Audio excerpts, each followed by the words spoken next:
আর মাত্র কয়েক ঘন্টা পরেই বিরল পূর্ণ সূর্যগ্রহণের সাক্ষী হতে যাচ্ছে বিশ্ব। 2024 সালের এপ্রিলের পর এটি প্রথম পূর্ণগ্রাস সূর্যগ্রহণ। মূলত রোমাঞ্চকর এই ঘটনার সাক্ষী হবেন ইউরোপবাসী। আড়াই দশকেরও বেশি সময় পর ইউরোপের মূল ভূখণ্ডে প্রথমবার দৃশ্যমান হবে মহাজাগতিক এই ঘটনাটি।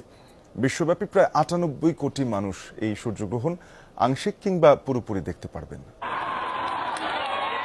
একই সরলরেখায় সূর্য, চাঁদ ও পৃথিবী। ধরণীতে সর্বশেষ এমন ঘটনা ঘটেছিল 2024-এর এপ্রিলে। 2 বছর পর আবারও পূর্ণগ্রাস সূর্যগ্রহণের দৃশ্য দেখতে যাচ্ছে পৃথিবীবাসী। বিরল এই ঘটনার সাক্ষী হতে মুখিয়ে আছে পৃথিবীর বিভিন্ন প্রান্তের মানুষ। তবে নির্দিষ্ট কিছু স্থানে দিনেই নামবে অন্ধকার। মূলত ইউরোপের মূল ভূখণ্ডের মানুষেরা সূর্যগ্রহণটি ভালোভাবে দেখতে পারবেন। Spain, Iceland, Greenland, Russia, Portugal সহ উত্তর পশ্চিম আফ্রিকার কিছু অংশেও দেখা যাবে দৃশ্যটি। 1999 সালের পর এই প্রথম ইউরোপের মূল ভূখণ্ড থেকে পূর্ণ সূর্যগ্রহণ দৃশ্যমান হবে। তবে শঙ্কা রয়েছে বৃষ্টির। এ নিয়ে চিন্তিত দূর দূরান্ত থেকে দেশগুলোতে আগত দর্শনার্থীরা। সূর্যগ্রহণ দেখতে অনেক দূর থেকে এসেছি, আশা করি আবহাওয়া ভালো থাকবে।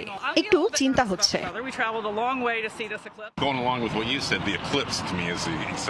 আমার কাছে সূর্যগ্রহণটা বেশ রোমাঞ্চকর।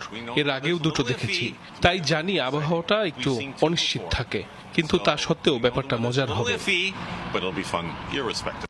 বাংলাদেশ সময় বুধবার রাত 9টা 34 মিনিটে সূর্যগ্রহণটি শুরু হবে। স্থায়িত্বকাল হবে প্রায় 2 মিনিট 18 সেকেন্ড। চাঁদ যখন পৃথিবী ও সূর্যের মাঝখানে এসে সূর্যের আলো পুরোপুরি বা আংশিকভাবে ঢেকে দেয়, তখন সূর্যগ্রহণ ঘটে। বিজ্ঞানীদের মতে পৃথিবী থেকে সূর্য ও চাঁদের আকার প্রায় সমান দেখানোর কারণেই পূর্ণগ্রাস গ্রহণ সম্ভব হয়।